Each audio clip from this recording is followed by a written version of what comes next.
Oui, je vais lire dans le psaume 138 tout le chapitre, hein, puisque c'est 8 versets. Alors, de psaume 138 de David, je te célèbre de tout mon cœur. Je chante tes louanges en la présence de Dieu. Je me prosterne dans ton saint temple et je célèbre ton nom à cause de ta bonté et de ta fidélité, car ta renommée s'est accrue par l'accomplissement de tes promesses. Le jour où je t'ai évoqué, tu m'as exaucé, tu m'as rassuré, tu as fortifié mon âme.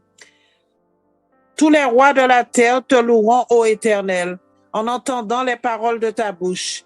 Ils célébreront les voies de l'Éternel, car la gloire de l'Éternel est grande. L'Éternel est élevé, il voit les humbles et il reconnaît de loin les orgueilleux. Quand je marche au milieu de la détresse, tu me rends la vie. Tu étends ta main sur la colère de mes ennemis et ta droite me sauve. L'Éternel agira en ma faveur. Éternel, ta bonté dure toujours. N'abandonne pas les œuvres de tes mains. Donc, l'importance de la louange dans nos vies, de l'adoration à un Dieu fidèle qui accomplit ses promesses, qui fortifie son peuple et qui répond à celui qui est dans la détresse, qui crie à lui et qui se tourne vers lui.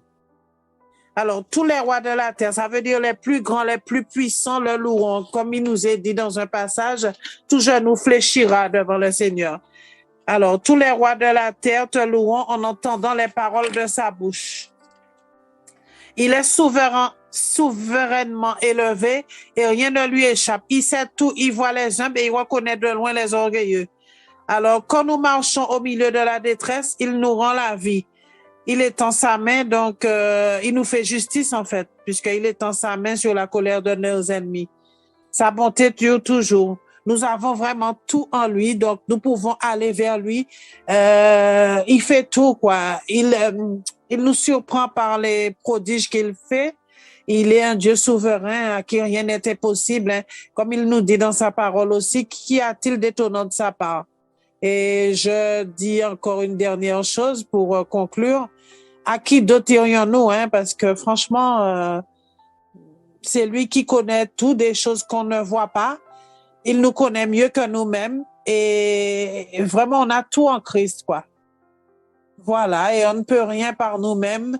Euh, Sans lui, nous ne pouvons rien faire, uniquement par son esprit. Voilà, donc nous ne pouvons nous tourner que vers lui. Qu'il nous aide. Voilà, que Dieu vous bénisse. Oui, shalom, shalom. Moi, je vais partager dans Jean. Hein. On va prendre un Jean 3, 2. Donc, il dit la parole du Seigneur. Bien-aimés, nous sommes maintenant enfants de Dieu, et ce que nous serons n'a pas encore été manifesté. Mais nous savons que lorsque cela sera manifesté, nous serons semblables à lui, parce que nous le verrons tel qu'il est.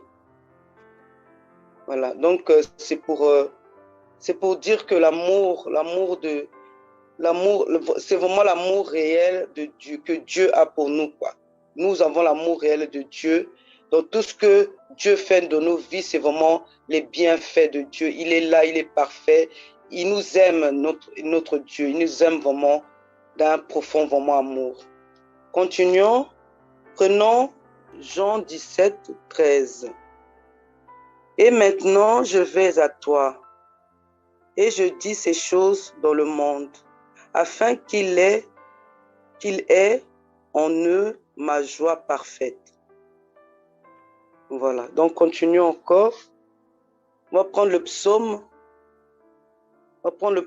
68, 20, je vais lire jusqu'à 22. Voilà, Dieu est pour nous le Dieu des délivrances, et Éternel, le Seigneur, peut nous garantir de la mort. Voilà, mes frères et sœurs, ce que je voulais dire. Je voulais dire vraiment que l'amour réel que Dieu a pour nous, c'est vraiment le véritable amour. Confions-nous en notre Seigneur. Faisons nos prières, venons vraiment vers lui. Il est notre Dieu, il nous aime. Donc, tout ce qu'on peut lui demander, il peut nous faire, il peut nous aider à toutes choses. Vraiment, confions toujours nos vies nos vies à notre Seigneur. Il est vraiment le souverain, il est vraiment éternel, il est vraiment merveilleux, notre Dieu. Pour finir, mes frères et sœurs, on va prendre 1 Corinthiens 1, 9. Donc, je vais le lire jusqu'à 13. Hein. Donc, voilà. Dieu est fidèle, lui qui vous a appelé à la communion de son Fils, Jésus-Christ notre Seigneur. Je vous exhorte, frères, par le nom de notre Seigneur Jésus-Christ, à tenir tous un même langage et à ne point avoir de division parmi vous, mais à être parfaitement unis dans un même esprit et dans un même sentiment.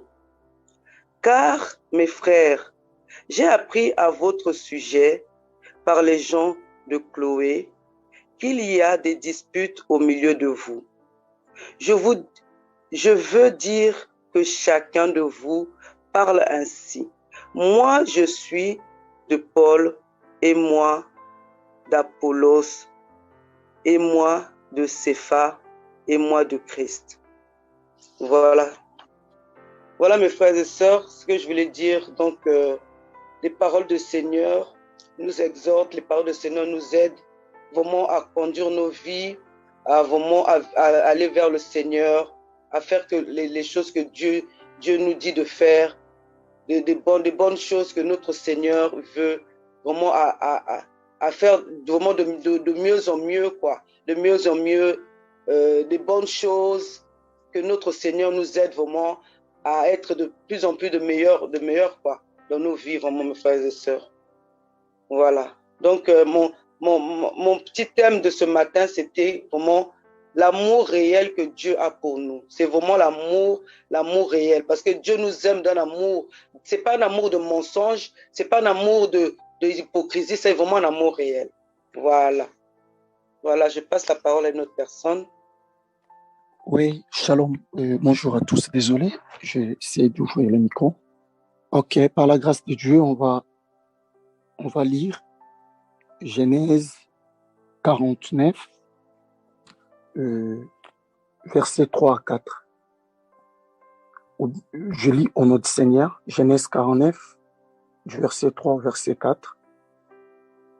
Rébin, toi mon premier-né, ma force, les prémices de ma vigueur, supérieur en unité, supérieur en puissance, impétueux comme les eaux, tu n'auras pas la prééminence, car tu es monté sur la couche de ton père. Tu as souillé ma couche en y montant. Si je peux, ou on peut intituler notre thème de ce matin pour faciliter la compréhension de ce qu'on veut dire, je dirais quelques sources de malédiction, quelques sources de provenance d'une malédiction. Je vais en parler de 3 ce matin. Et c'est quoi d'abord une malédiction? Une malédiction est un cycle de négativité, d'adversité, de calamité. Donc, une personne peut être maudite ou avoir une malédiction rattachée à sa vie. Une famille peut vivre une malédiction. Une nation, un pays peut aussi être sous l'influence d'une malédiction. Donc, voilà ce que je peux dire en un mot par rapport à la définition d'une malédiction. Alors, ici, là où on vient de lire, on trouve déjà la première source d'une malédiction, la source des provenances d'une malédiction. Et il s'agit de l'histoire de la famille de Jacob. À un moment donné, lorsque Jacob faisait la route avec sa famille, son fils, le premier-né de ses fils, il a commis un acte. Donc, pour lui, lorsqu'il avait fait cet acte, je crois bien qu'il avait oublié. Et il ne s'y attendait même pas qu'un jour son père peut prononcer toutes ces paroles que Jacob a prononcées sur lui. Donc, pour Reuben, le fait d'aller coucher avec la femme de son père ne lui disait absolument rien. Parce que vous allez lire, en ce moment-là même, Jacob n'a rien parlé. À un moment donné, un moment crucial pour l'histoire des enfants de Jacob, Jacob a commencé maintenant à réviser ou à revoir maintenant dans sa mémoire les actes posés par tous ses enfants. Et c'est par là qu'il va maintenant arrêter la destinée d'un homme qui était, parce que nous connaissons les rituels de l'époque. L'aîné, il avait tant de privilèges. Mais comment il a perdu ses privilèges, Reuben? C'était à cause de cet acte. Donc, c'est en ce moment-là, Jacob a commencé à dire à Reuben, toi qui étais, tu es ma première force, tu es la vigueur de ma vie, mais tu es privé de tant de choses à cause de ce que tu avais commis comme acte. Donc, la première source, si je peux dire, d'une malédiction, ça peut être l'iniquité personnelle ou la méchanceté personnelle. Donc, tout acte que nous commettons parfois pour nuire à la vie d'une personne, ça peut être une source de malédiction pour notre vie. Il y a des personnes qui sont vraiment conscientes des actes qu'ils sont en train de poser. Parce que Reuben, il n'était pas ignorant. Il connaissait. Quand il partait pour aller prendre la femme de son père, Reuben connaissait que ça, la femme-là, c'est la femme de mon père. Et il connaissait aussi très bien que ce n'est pas permis à un enfant de faire de tels actes. Mais quand même, Reuben est allé coucher, prendre la femme de son père. Il a manifesté la violence. Là, c'était des actes personnels. Donc, il était animé par la méchanceté personnelle. Pour faire quoi? Et pour récupérer la femme de son père. Je ne sais pas qu'est-ce qu'elle voyait en elle. Mais c'est ça aussi qui cause très souvent, qui ouvre la porte à la malédiction de prendre place dans notre destinée. Donc, il y a des personnes aujourd'hui qui sont maudites. C'est juste simplement à cause des actes qu'ils ont posés. Les exemples simples. Tu viens, tu entres dans le foyer d'autrui, tu prends la femme d'autrui. C'est une malédiction que tu attires sur toi. Et tu viens, tu entres même au sein d'une église et tu détruis l'œuvre du Seigneur. C'est une malédiction que tu as provoquée dans ta vie. Donc, il y a tant d'exemples. Détruire une vie, voler l'argent d'autrui, ce sont des portes que nous ouvrons à une malédiction. Voilà pourquoi je dis, ce sont les iniquités personnelles ou la méchanceté personnelle que l'homme peut manifester. Ça peut être une porte ou une voie, bien aimée, qui peut attirer la malédiction dans notre vie. La deuxième source des malédictions, on va lire aussi rapidement. 2 Rois chapitre 5, le verset 27. 2 Rois 5, 27. Je crois bien nous connaissons l'histoire. Je lis au nom du Seigneur. La lèpre de Naaman s'attachera à toi et à ta postérité pour toujours. Et Géasi sortit de la présence d'Élisée avec une lèpre comme la neige. Et nous connaissons très bien, il s'agit d'un homme. Lorsque je lis son histoire, ça m'effraie et je vois combien l'ennemi est tellement méchant. Et l'histoire de cet homme, c'est un homme normalement, s'il avait marché selon les principes, il allait même recevoir les doubles et des doubles de l'onction d'Élisée. Parce que Élisée lui-même, il a reçu le double de l'Élie, l'onction de l'Élie. Alors, lui étant aussi une personne qui était dans la lignée même d'Élisée, je crois que s'il avait demandé les 4, il allait recevoir les D pour Élie et les D pour Élisée. Mais il a fini malheureusement mal son histoire dans la Bible à cause de l'acte qu'il avait posé. Et cela a fait quoi?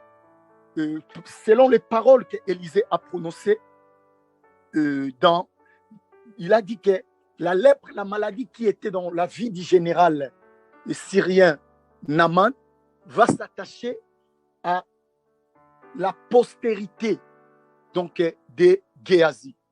Je crois bien, et je crois bien que si on part aujourd'hui en Israël, on trouve une personne tirée de cette lignée, on peut trouver cette maladie. Donc c'est une réalité qui demeure si on ne sait pas par quelle voie sortir de cette réalité. Je crois bien selon les paroles parce que l'œuvre de la croix, Christ est venu accomplir, oui, bien sûr, il a accompli. Mais pour vivre certaines choses, il faut entrer dans certains principes. Donc Christ est mort à la croix et ce n'est pas tous les versets de l'Ancien Testament qui a été annulé dans la nouvelle alliance. Et d'ailleurs, quand on parle de l'alliance, le père ne peut pas laisser des alliances à ses enfants. Il n'y a qu'une seule alliance. Donc Dieu ne peut pas nous laisser des alliances ou des testaments. Non, il n'y a qu'un seul testament. Même si on divise la Bible en deux, les testaments, c'est un seul testament. Parce que le père ne peut pas laisser à ses enfants des testaments. Ça va créer des confusions. C'est simplement la continuité. Même Christ lui-même, il a dit qu'il n'est pas venu pour abolir, mais il était venu pour accomplir la loi. Donc, certaines personnes ont beaucoup tendance à ignorer. Il y a des versets clairs, clés, que la Bible nous parle. Ça, qui a été dit comme ça, moi, voici comment je n'ai pas changé. Je vous donne seulement le vrai sens de ce qui a été dit dans l'Ancien Testament parce que vous n'arrivez pas à comprendre. Donc, il est important de comprendre ces nuances. Et ici, il s'agit, on voit une malédiction. Une malédiction, la source d'une malédiction. Donc, ce n'est pas, je peux donner un exemple simple. Je sors d'une famille et mon père a été maudit. Et moi, je sors de cette lignée. Du fait que je sors de la lignée, ce sont des principes spirituels. Et même si c'est difficile parfois pour certains de comprendre et d'encaisser, mais ce sont des principes spirituels. Et ça a existé, ça existe et ça continue à exister. Donc, je peux maudire, même pour lorsque Noé a maudit ses petits-fils. Il a maudit la vie de Cham, oui, si je ne me trompe pas. Il a maudit la descendance de cet homme. Après combien de générations, on voit cette parole se réaliser et cet homme devenir esclave des esclaves de ses frères. Donc cela, je veux dire que je peux être, étant parent, une voix, soit de bénédiction pour mes enfants, ou en même temps, je peux être aussi une voix de malédiction pour mes enfants. Et si physiquement, un enfant peut se ressembler à son père, donc tu vois, tu dis, on ne peut même pas te dire que ça, c'est le fils d'un tel. Pourquoi? Parce que l'enfant reflète réellement l'image de son père. Et s'il y a de ces choses physiquement, et ne l'oubliez pas non plus aussi, que spirituellement aussi, il y a des héritages que nous pouvons hériter de nos pères. Donc, il est important, comme Géasi a laissé un héritage à ses enfants. Donc, toute personne qui sortait de cette lignée, d'office, il sort, d'office, il reçoit la sémence de sa malédiction.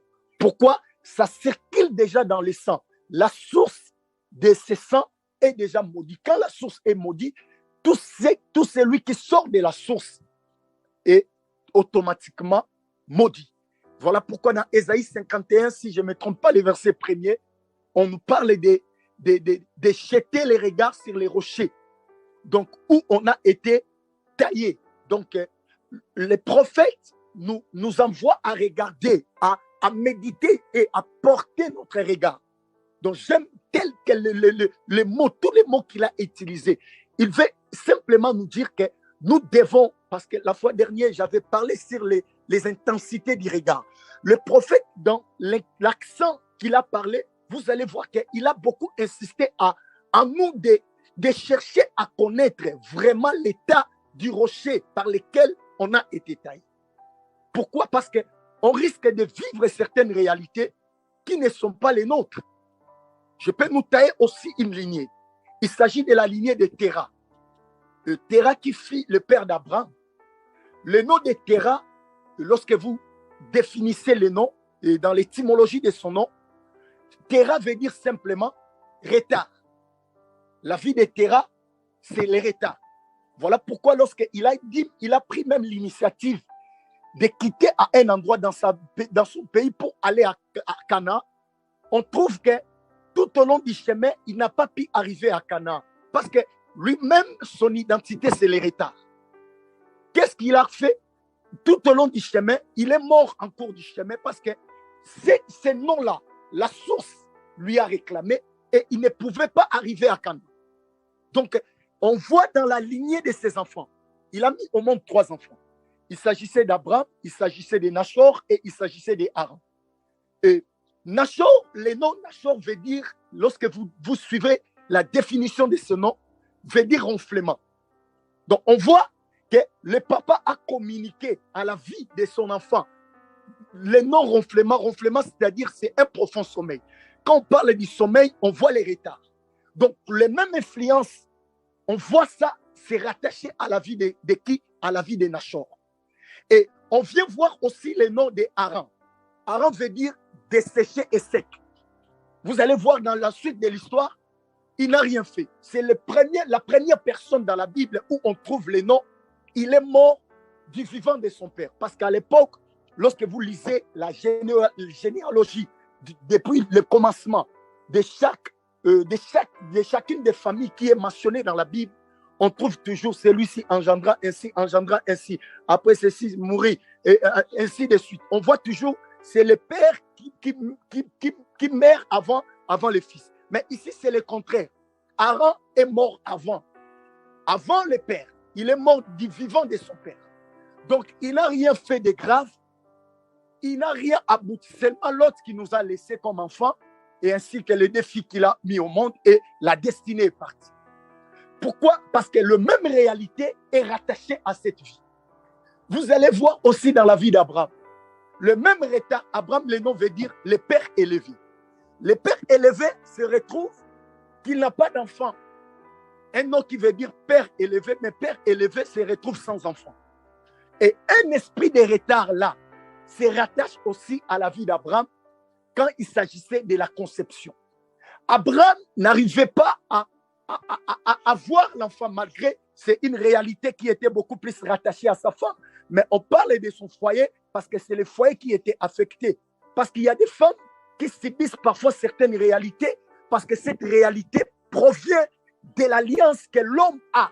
Donc, en étant en union, parce qu'on dit qu'ils deviennent une même chair avec la personne qu'on épouse, on partage aussi spirituellement certaines réalités parce qu'en réalité, quand on se met ensemble dans le mariage, c'est d'abord les deux esprits qui entrent en alliance et en unité. Moi, je connais des familles où quand tu entres dans cette famille pour épouser, l'homme qui vient épouser doit mourir.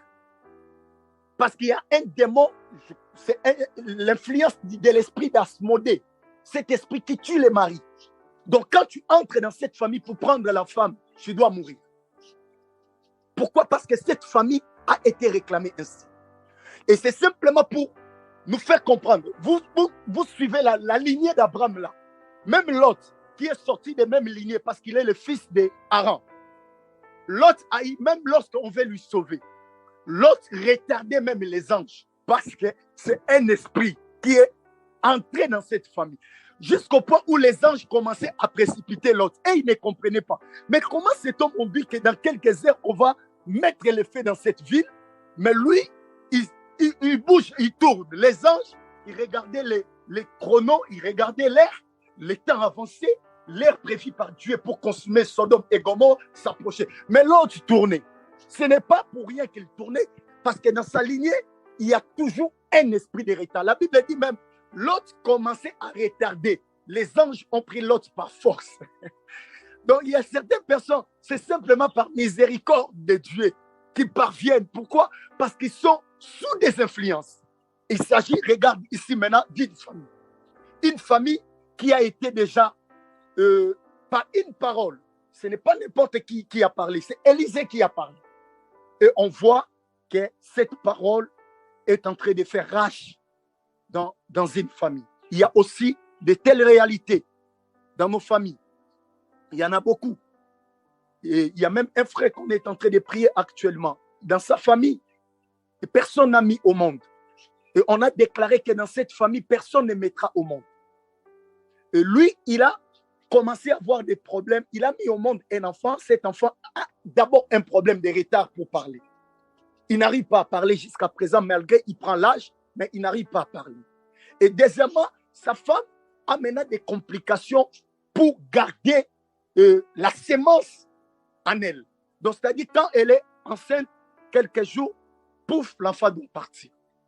Mais quand elle a compris, aussitôt, elle est enceinte, on a déclenché un mouvement de prière.